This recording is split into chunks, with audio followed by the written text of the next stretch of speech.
Hello, everyone. Welcome to today's episode of Bet and Breakfast Sunday episode. It is my Jordan flu game after the Kentucky Derby yesterday. Stayed up late watching the UFC. As you can imagine, I had a couple drinks, so a little bit of a flu game for me, but I'm going to power through because we got a lot of stuff to talk about. I'm joined by Peter Dewey. Peter, how are you doing? Doing good, Ian. Didn't watch as much Kentucky Derby as you yesterday. Bet on a bunch of both the NBA games. Had a lot of bets on the Warriors Grizzlies game, and had probably my worst beat of the NBA playoffs last night because I had DeAnthony Melton under 10.5 points, and he scored 5 points in like the final 2 minutes, including a layup with like 6 seconds to go to hit his over. So not ideal, not exactly what you wanted last night, but we're here. We're getting back on track today. That's right. We are getting back on track today. Full slate, well, not full slate. 2 NBA games. I guess it's a full slate at this point in the playoffs. 4 NHL games. Got my Leafs jersey on. Got a chance to go up 3-1 in the series, which certainly isn't over as they proved last year. But big day. Also, it's we have to mention it. Kentucky Derby winner yesterday, 80-1. That's got to be the biggest upset in Kentucky Derby history. I don't know if that's confirmed, but I would imagine it is. And of course, I didn't win money. Very few. I don't know if anyone bet on this horse. So probably a good day for the sports books because I didn't even see, like, when I was like doing my research for the Kentucky Derby, I didn't even see anyone write up about this horse. Like when he won, I was like, who is this guy? So Rich Strike, I saw this on Twitter yesterday, got added to the field Friday night because another horse like got dropped out. I don't know why the other horse got dropped out, but got added to the field like the night before and then goes on and wins the Derby. Like just insanity. That makes sense why I didn't see any write-up about him because he wasn't even in the race until Friday night. Exactly. So, that is insane, and it was a big comeback too. It was just an insane race. But like I said, I lost every single bet that I placed. But hey, that's horse racing for you. That's why I don't do it very often. But we got a different kind of race today that I do want to bring up because it's kind of a big story in North America. Except they're not racing horses. They're racing the fastest cars on planet Earth. The Miami Grand Prix. Usually these races are like first thing in the morning, like 5 a.m., 8 a.m. because they're in other parts of the world. Finally, we got some or at least now a North American race. They're going to add a second one. Obviously, Montreal Grand Prix is every year as well. But they're going to add a Las Vegas one. That's going to be fun. But today's a Miami Grand Prix, the first ever. Are you an F1 guy at all, Pete? Did you watch Drive to Survive? I haven't yet. I've heard really good things about it, so I gotta watch it. I'm not a big F1 guy, but one of my good friends is. So I've been following some stuff this week, trying to get myself ready. I might place a wager or two. But I also saw Lewis Hamilton's just absolutely fire outfit today. Just wore an all pink fit walking in today. So pretty sure he's got the vibes right now. I think he's like plus 3,500 to win. I might have to sprinkle just because of the fit, just for fun.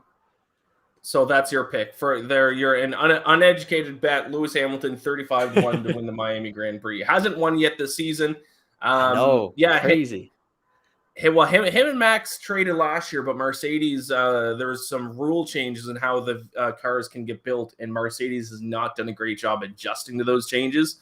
They're having an issue called bouncing. I researched it a couple weeks ago because I wrote an article about it, but until they fix that issue, it's going to be hard for Lewis Hamilton and Mercedes to get back in the win column. But then again, there's been 2 weeks since the last race, so maybe they figured something out. They didn't do great in qualifying, though, but we'll see what happens today. My pick, Max Verstappen of Red Bull. I took a risk earlier in the week because what happens if you're not familiar with Formula One at all is odds are released early in the week. And you can bet at that point, but then there's qualifying that takes place the day before the race. And depending on how you do in qualifying, that affects your odds because then that's what position you are at the start of the race, especially for this race, which seems to be, it's going to be a race with not a lot of passing. So Ferrari got first and second on the pole. So Max Verstappen did not. I bet on him at plus 100 because I thought he was going to win qualifying. He didn't. He had the third fastest lap. So I lost value. That's what they call a minus EV bet. No CLV with this one. I got at even odds, and now he's all the way up to plus 175. So I still have money on Max. I put the odds in there as plus 175. I got him at plus 100. Bad. It was a risk on my part because if he did win qualifying, he would have been like minus 150, minus 175. Yeah. So I was assuming he was going to win qualifying. He did not. He had a bad lap yesterday. So So basically, like him and Hamilton, like trading all of like the last season, like it's like been it's. I saw Charles Leclerc's the favorite. Has he been kind of that new guy who's been at the top every week now? Yeah, so last year you said it was Lewis Hamilton and Max Verstappen. Now it's Max Verstappen and Charles Leclerc, the Ferrari guys. And Ferrari guys, first and second on the pole again this week. So Ferrari has historically the best car, and now the past 10 years it was always like Red Bull and Mercedes, but it looks like Ferrari is now kind of regained that. But we'll see as the season goes on. These teams make changes to their cars and things happen. But yeah, Charles Leclerc, I think, is now the minus 150 favorite, something like that, after his lap yesterday. So interesting stuff. I think it's at 3:30 p.m. Eastern. Like I said, usually with F1 races, you got to wake up early to watch them. So now it's at least a decent time. So I'm excited for that. Gonna have that on one screen, probably hockey on a different screen. Let's talk about Peter, because this is a debate that we have had several times in just like our group chats and things like that. So let's just hash it out.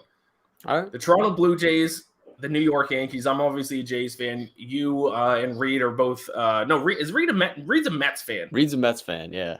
But Mets are doing well as well. But Yankees, Blue Jays, who is the better bet to win the World Series? I'll start with you because I've already yapped too much this show. Tell me why the Yankees are the better bet than the Blue Jays. Yankees at 10-1 right now at WinBet. Give me your case, because whatever you're going to say, it's going to be wrong. Yeah, so I mean, I'm taking the Yankees 10-1 here. I actually bet both of these teams before the season to win the World Series. I bet the Jays because prior to the season I was not high on the Yankees. I really thought the Jays were the best team in the American League.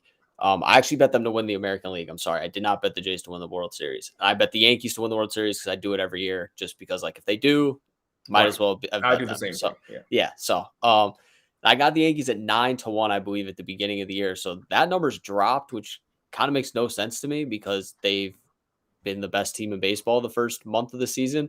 The thing with the Yankees this year that I think is different than years past, and especially different than last year, like DJ LeMahieu being healthy this year, and obviously having Anthony Rizzo for the whole season, and the addition of Isaiah Kiner-Flavor, they have more guys who just get base hits.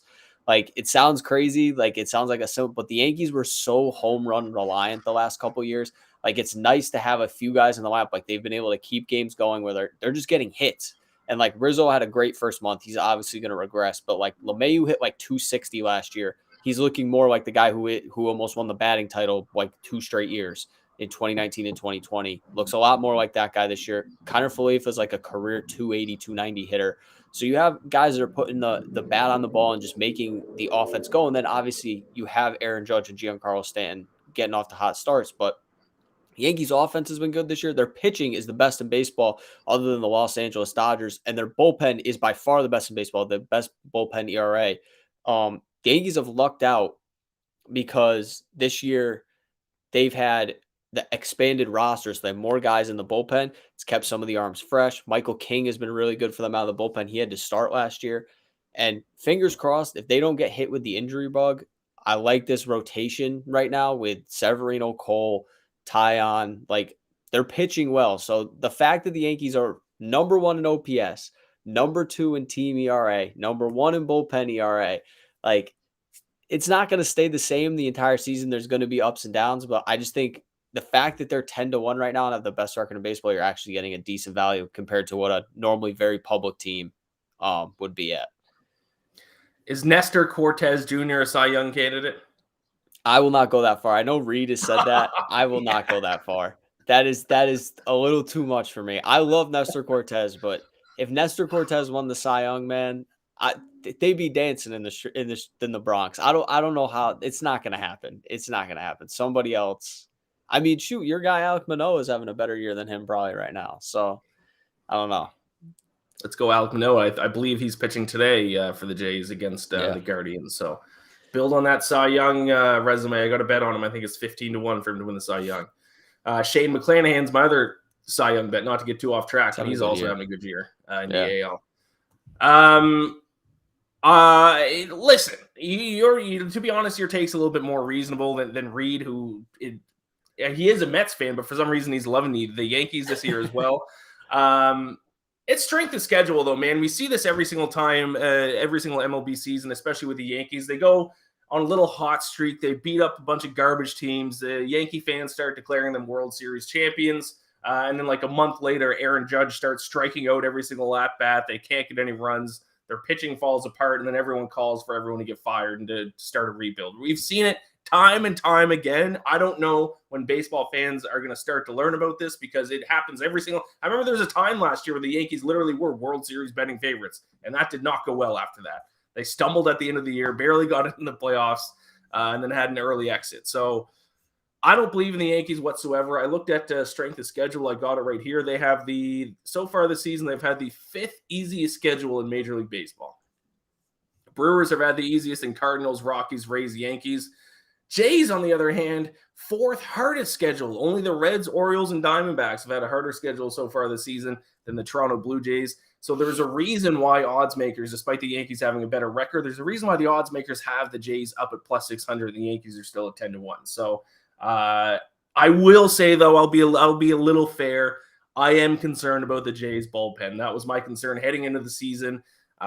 They've already blown a couple games for them. I think Alek Manoah's last start, he only had 1 earned run, and then relievers came in and allowed 6 or 7 runs in a single inning. So our offense is going to have to stay hot, because if our offense doesn't get hot, then our bullpen is going to blow some games for us. So if that's what happened last year as well, it's my biggest concern this year. But I think, like I said, I think they're 6-1 for a reason. They've had a tough schedule. They got some easy games coming up. I'm all about the Jays. I can't wait for them to make the playoffs, and for the Yankees too. I don't know probably lose in the wild card round. I think for the Yankees. I agree with your argument of the strength of schedule, but the Yankees don't make their schedule. They've beaten everybody they're supposed to beat this year, which I think is a good thing. You look at last year, they were 500 against the Orioles. I believe they were 11-8 or something like that against the Orioles. That's true. They were under 500 against the Angels, who finished as one of the worst teams in the American League. They were under 500 against the Tigers, I believe. It was either the Tigers or the Royals. They didn't win games they were supposed to win last year. That's why the second half of the season, it felt like they had to win every single game, because they were just hovering around 500 because they couldn't beat the bad teams. So obviously, yeah, you're right. They're going to have a tougher part of their schedule. We'll see how they fare. But the fact that they're beating up on the bad teams, like we say, it's a cliche, but that's what good teams do. They win all the games against the teams they're supposed to beat. And the other thing I have with the Yankees, I think this year to last year, the pitching this year to last year is not some crazy jump. They were 6th in team ERA last year. They did not have Luis Severino, who is arguably their second best starter. And they lost Jameson Taillon for a big chunk of the season. Garrett Cole missed a month of the season. Corey Kluber, who was supposed to be their number 2 last year, didn't play for a good chunk of the season because he had a shoulder injury. So if they're healthy enough, this pitching staff is a quality pitching staff where they're going to be in games because of that. And the difference this year is last year they were 13th in OPS. This year they're 1st. So obviously there's going to be some regression there. But if you can find a way to, if you put up a top 10 offense and this pitching staff is similar to what it was last year, you win 5, 6, 7 more games. And now you go from, they didn't miss winning the division by that much last year. I know they finished with the 2nd wild card spot, but them, the Red Sox, the Blue Jays, and the Rays were all within 8 games of each other by the end of the season. So I think there's some room for some positive regression in that aspect. And also the division might be worse this year. If Boston really isn't going to turn things around, it might be a 3-team race. So that is the other thing. I'm interested for your thoughts on that too, as a Jays fan, how you feel about that, because we know the Orioles are going to stink. The Rays are going to be the Rays. It seems like they compete every year, but Boston has looked really bad. So I don't think they end up being really bad to end the year, but could make things a little bit easier in the division down the stretch of the season. How many did they expand playoffs this year? I should know this, but did they expand the playoffs? Do you know? I believe it's 7 teams now, but let me look that up. If it's 7 teams, I still think the Red Sox get in there. Then I think it's 3 teams. 3 teams going to come out of the AL East. If that's the case. It is 7 teams, because I remember saying before the season I thought those 4 teams in the AL East could make it, and then it would be division winners. I think it's either 7 or 6. Damn, that's going to be. I guess if it was 4 teams last year, if it was 7 teams last year, I think it would have been 4 from the AL East, right? Yeah, dude. It was all the top. Okay, so it's 6. It's 6 from each side. So you have the 3 division winners and then 3 wild cards. Right. Yes. Right. So, I mean, it's still possible. Could Last happen. year, wasn't it? Didn't it finish with like it was Red Sox, Yankees, and then Mariners and Jays were like the next two, and then the Rays won the division.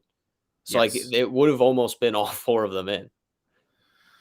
I mean, you look at the issue is also if you look at the rest of the AL. I mean, it could be another AL West team gets in. Angels are having a good year so far if they can keep it up. White Sox have been disappointing this year. Yeah, Twins have they've been been bad. surprising. Yeah, it's going to be fun. It's going to be fun. It's going to be a close race all the way through. I'm just noticing now the Rays passed the Jays in the standings. How dare they? Once again, tough schedule so far for the Jays.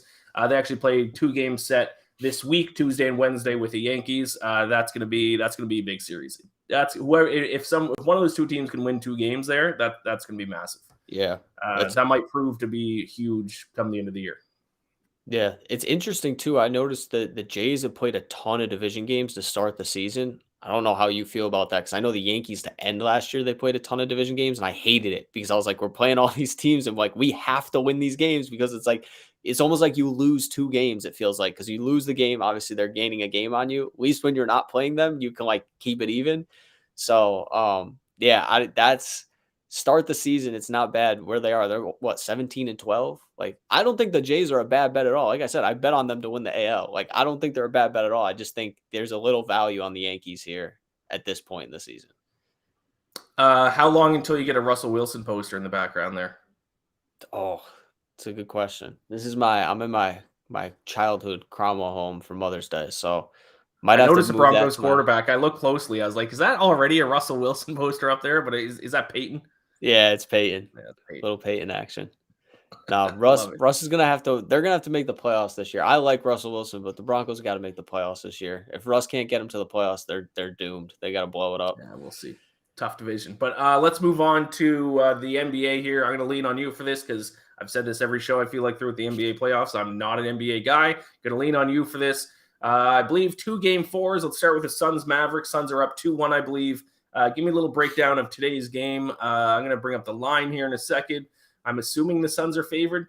2.5-point favorites. The Suns are total at 215. Yeah. What's the breakdown for this game?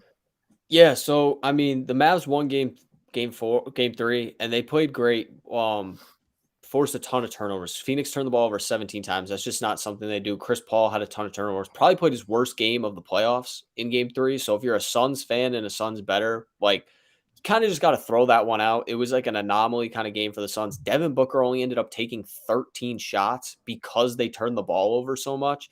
So I'm kind of not reading too much into that Suns loss. It felt like Dallas had to get one. Luka Doncic has been absolutely fantastic in this series. So it was about time he was going to have a big game and they were going to win. The difference was for the Mavs is Jalen Brunson, who played so great against Utah in the first round, finally had a really good game in game 3. So there's some value, I think, here on Phoenix at -2, just because like you watch the first 2 games and when the Suns weren't turning the ball over, they were getting whatever they wanted on offense. And the difference was in the last game is the Mavs kind of tried to take away like the DeAndre and pick and roll. And they were like, okay, you guys are just gonna have to make jump shots. Suns turn the ball over a ton. You look at the Suns' 2 playoff losses, with like their 2 playoff losses on the road this year. The game 3 against New Orleans or game 4 against New Orleans and then game 3 against Dallas. Turn the ball over like 14 times against New Orleans and 17 times against the Mavs. So like that's the Achilles heel for this team is like they're a well-oiled machine on offense, but if you turn the ball over that many times, they don't have, and I said this when Devin Booker got hurt, they don't have like this explosive offense. It's just normally so well executed. But like if Devin Booker isn't going, which he actually kind of was in the last game, he just didn't get the shots. They don't really have anybody you're lean on where you're like, he's going to get us 20 points too. So you have to maximize your possessions. And the thing I've talked about with Dallas in the series, they play at the slowest pace in the NBA. So when you're turning the ball over and you're not even getting shots, you're not even getting a chance at a second chance, which has been huge for the Suns because the Mavs have no inside presence on the glass. Like when you're just giving them the ball, now Dallas, they're scoring, they're getting points off turnovers. They're just going to slow the ball down like crazy once they get a lead because they're going to say, we're going to dare you to stop Luka, which nobody has been able to do in these playoffs.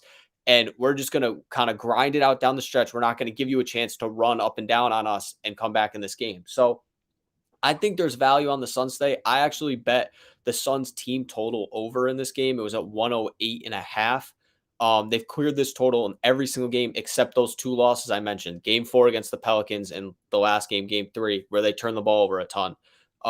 I think 109, I feel like, is a solid number. Dallas still has a solid defense, but you're not asking Phoenix to have some crazy offensive game. And I just feel like they're due for so much positive regression on offense, because it was just, I mean, they didn't even shoot that badly. It was just Chris Paul had 6 turnovers in the first half. Like, I couldn't tell you the last time Chris Paul had 6 turnovers in a game, never mind the first half. So I think there's some value on Phoenix today. I think you can't overreact to that Mavs win, because you take this whole series in perspective, and games 1 and 2, it was all Phoenix. So not reading too much into game 3.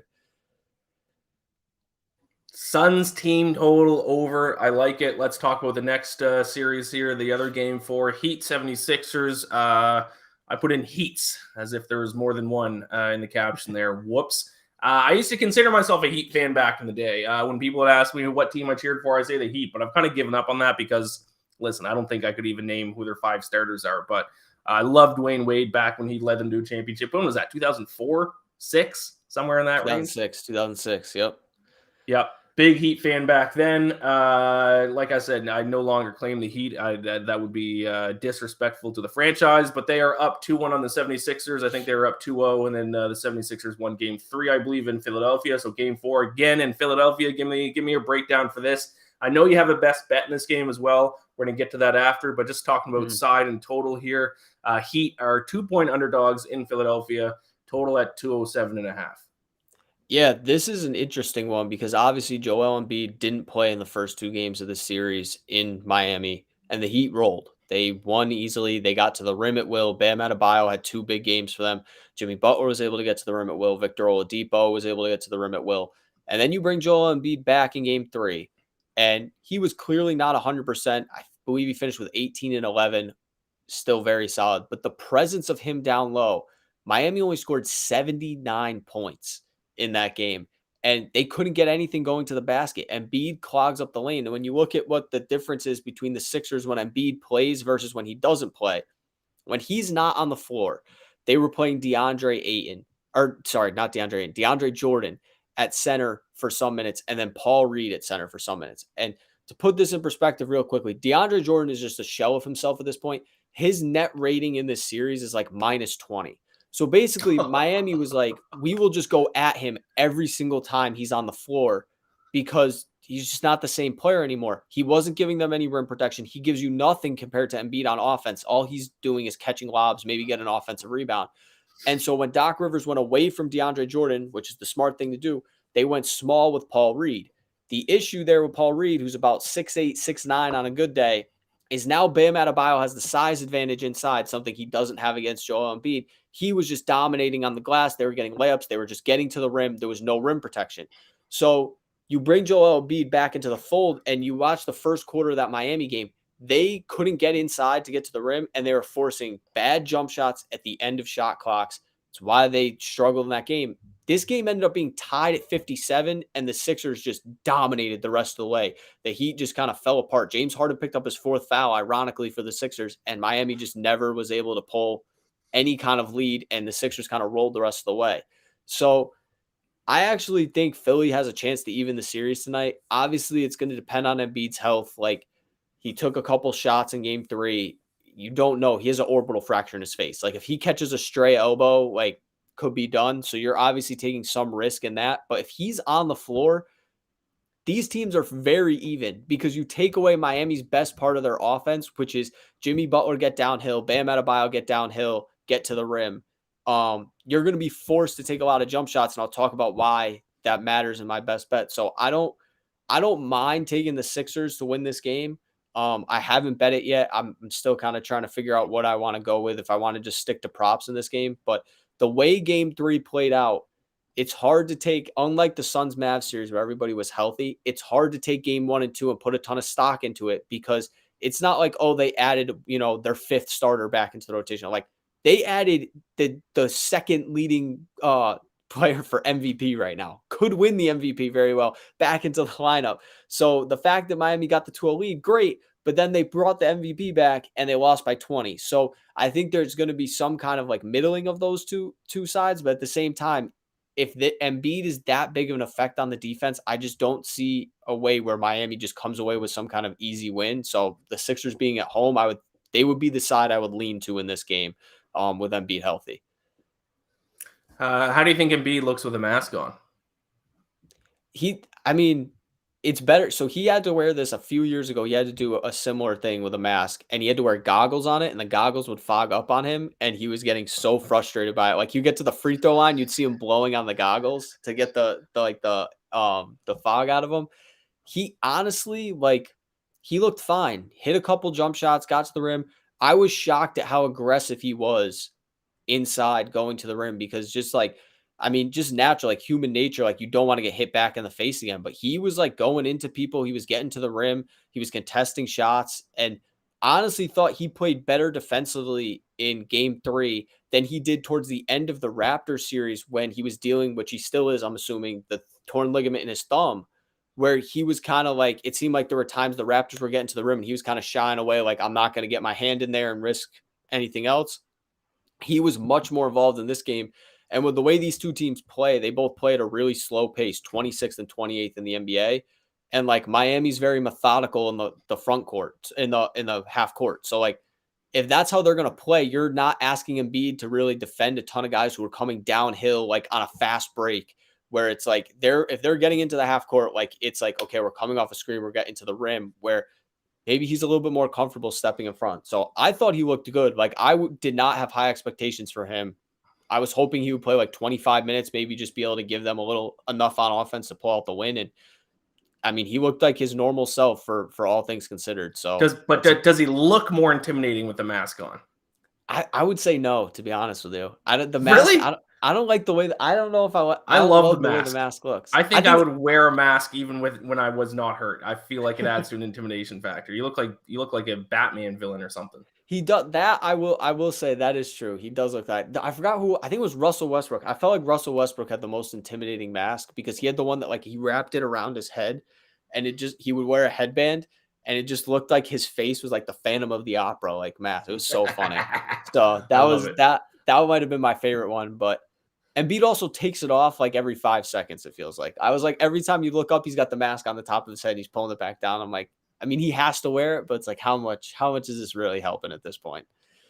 It's like hockey players, or I guess you see it in football. Well, I guess you see it in every sport now that I think about it. Mouth guards, like they don't keep them in their mouth. Like Austin Matthews is always just chewing on it. Like he'll be in the middle of a play and he'll have his mouth guard hanging out of his mouth. I guess like Steph Curry, I think does that a lot. Yeah, he does that too. Yep. Since we're just kind of on this game, let's just stay on topic here. Give me your best bet. Yeah, so I'm taking Tyler Hero over 15.5 points. Actually, kind of low juice here, minus 105. Hero, you look at his last few games, had 14 points in game 3, obviously, but he was 5 for 15, took 15 shots, had 18 in game 2, was 6 of 10, had 25 in game 1, was 9 of 17, had 16 in the clinching game against the Hawks, was 6 of 12. Had a bad game in game 4 against Atlanta. He was 1 of 8. But then the 2 games before that, he had 15 on 5 and 11 and 24 on 10 of 22. The volume is there for him. And what I talked about with Embiid clogging up the paint, like they need to take more jump shots, the Heat do.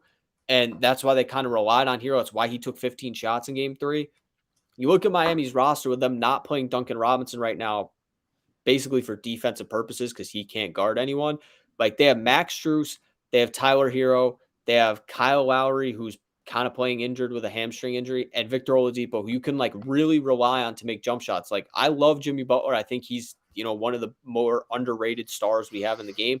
He's not a good jump shooter, and he did not shoot well from the field in terms of jump shots in the last game. So I think this is a game where you see a little bit more action for Tyler Hero, whether it's coming off the screens, whether it's they want him in pick and roll and let him get to his spots. He averaged 20 a game during the regular season, and the playoffs have kind of fluctuated in terms of his usage, but the last 4 games, it's been really high. So I think if he sees, double-digit shots where he sees between that 12 to 17 range of shots, he's getting 15 points. He might get to the line a few times, but I just think the volume being there and the type of offense they're going to have to run, it's just going to line up well for a Tyler Hero game. I think he's got to be one of the driving forces. I've been saying it all playoffs for them. They need him to kind of be that guy off the bench that carries them, because if Butler doesn't have it going, Miami's similar to Phoenix. Like, you don't, Bam Adebayo averaged 19 a game during the regular season. He's put up a bunch of clunkers in these playoffs. Like, he's not a guy you're just going out there and saying Bam's getting us 20. So Tyler Hero is that number 2 guy on Miami. They need him to have a good game if they want to get a 3-1 lead. So I think he has a big game tonight. Tyler Hero over 15.5 points, minus 105, little player prop action for the Heat and 76ers today. I'm going over to the sport that we haven't talked about yet today, and that is the NHL, and I'm going to take the Minnesota Wild, very slight favorite over the St. Louis Blues today. I bet on the Minnesota Wild in all 3 games so far this series. I'm going to make it 4 in a row. They're up 2-1 in the series. It's in St. Louis. Obviously, they can take a commanding lead today. But, I mean, I feel like I'm the only one who kind of sees through this Blues team because a lot of people like them. But it's the same thing I was saying heading into the playoffs. The Blues are good they're the best shooting team in the NHL, but, like, between the blue lines and a lot of advanced analytics, they really aren't that good of a team. They just make up for it by shooting so well. The issue in this series is now they're playing against the best defensive team in the NHL in the Wild, so they're just not getting a lot of high-danger scoring chances. They're only averaging 9.67 high-danger scoring chances per game so far in this series, and that's the second fewest amongst all teams in the playoffs so far. So you can be as good of a shooting team as you want. If you don't at least get, like, quality shots, you're going to struggle to keep up with your opponent. And it doesn't help the Blues that Marc-Andre Fleury is playing fantastic hockey in between the pipes for the Wild. Save percentage of .926 so far this season, but also, to be fair, a big part of why his save percentage is so high is because the Blues just aren't getting those high danger scoring opportunities. So I think the Wild, from offense, defense, goaltending, are the better team than the Blues. The Blues are a slightly better shooting team, but the Wild can limit those chances. So if they're going to keep setting these odds at only basically a pick 'em at minus 115, there's nothing I've seen in the first 3 games of the series that makes me, want to change my opinion and lean towards the Blues. Even in game 1 when the Blues won, all the advanced analytics went the Wild's way. The Wild had higher expected goals per 60 minutes. They had more shots on goal. So that game, the puck just kind of bounced the Blues' way, and they got some good goaltending in that first game. But I see no reason to sway away from the Wild. I think they win the series. I think they beat the Avalanche in the next series as well. So Minnesota Wild, minus 115, a little NHL action today. Any thoughts on NHL? Yeah, hey, I don't mind it. So you got the Wild going up 3-1. I know you've been all over the Avalanche are going to lose to whoever came out of this series. So I like you sticking to it. And it makes sense. Defensive teams, like, you see it in kind of all playoffs. It feels like you have a really strong defensive team, you're always going to be in a game just naturally because you're not giving up easy chances. But speaking of teams, chances to go 3-1, your Toronto Maple Leafs got a chance to go 3-1 today. How do we feel? Do we think is 3-1 or 2? First off, do you want 3-1 or 2-2? And second, how do you feel about today's game? Obviously, I want 3-1. It'd be stupid to say I want 2-2. I know they blew the 3-1 lead last year, but if they do go up 3-1, I will be placing a series bet on the Lightning as soon as those odds are released, just like I did on the Canadiens last year, because it's the same thing all the time. But I don't know how I feel, man. It's the Leafs are playing well, but they're also just taking some undisciplined penalties. Like, there's been so many penalties in this series. Like, it feels like we've hardly seen any 5-on-5 action. And the Lightning have one of the best power plays, if not the best power play in the NHL, probably actually next to the Leafs. The Leafs also had a very good power play this year. So it's tough. It's a tough series. These are 2 evenly matched teams. My biggest thing was that the Leafs could win one of the 2 games in Tampa. So even if it's tied 2-2, they have home ice advantage in a best-of-3 series. So we'll see, man. We'll see. I'm nervous. To be honest, I haven't placed my bet yet for this game. Maple Leafs are slight underdogs, even money. Lightning are minus 120. I've just been kind of emo hedging and just taking the Lightning in every game. I think I might go back to the bet I had in the first game, which was the over. Okay. I don't know, though. I don't know. I honestly don't know. I don't know. This series, anything could happen in this series. I wouldn't be surprised. And I feel like my Leafs bias is starting to affect my thought process. So I think I might just bet the over and root for goals, but I'm nervous. I'm a nervous wreck on Leaf game day. I just want to win. I want one series win. Give me one series. Yeah. And I'll be like, if they lose next series, I'll be disappointed. But just like, we need to break this curse. We can't keep losing in the first round. So go Leafs, go! Big game tonight. Big game tonight.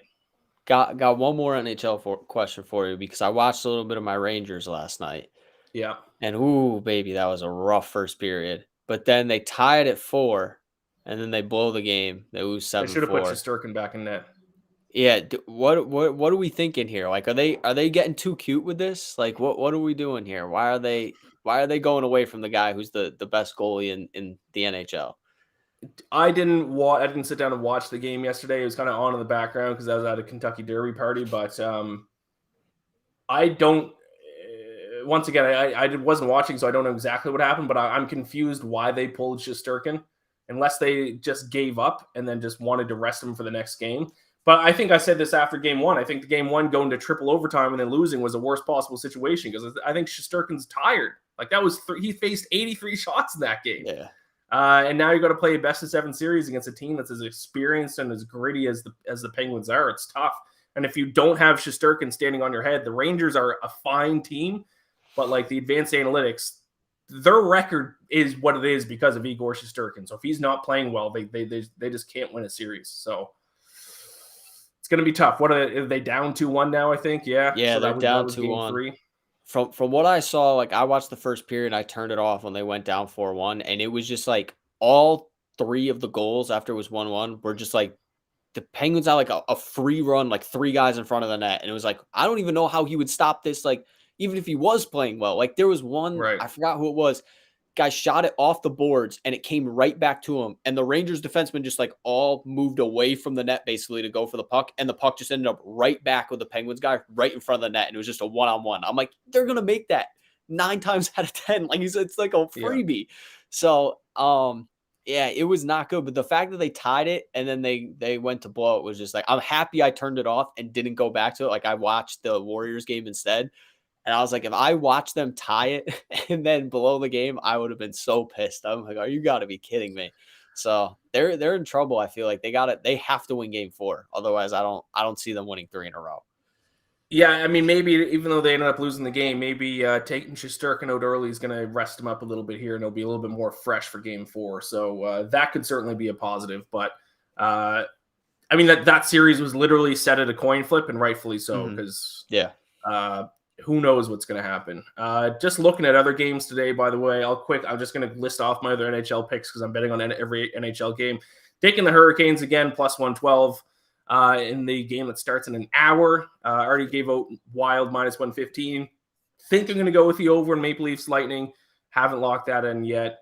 And the Kings, I'm going back on the Kings against the Oilers, plus 140. I just think they're still being undervalued. So that's those are my NHL picks. I'll tweet them all out because I still need to make a final decision about Maple Leafs and Lightning. Anything else, Pete, before we wrap this up? Well, I was just gonna say, if you're watching, make sure to stay tuned. Ian and I are gonna have our best bets, his for NHL, mine for NBA later today. Still putting those together. I know I gave out the Suns and the Hero pick, but I think I might do one more in each game. So stay posted with us at fansided.com/betsided for those for sure. Yep, and we will be back tomorrow. Me and you got a little doubleheader tomorrow for the daily bet slip, 5 p.m. Eastern. We're breaking down, of course, some NHL and NBA tomorrow as well. So check that out, 5 p.m. Eastern tomorrow. For myself and Peter, thank you everyone for watching. Like, subscribe, all that good stuff on YouTube. And yeah, we'll talk to you tomorrow. Good luck with your picks tonight. Yes, sir. Go Leafs, go. Go Leafs, go. Go Leafs, go. Go Leafs, go. See you later.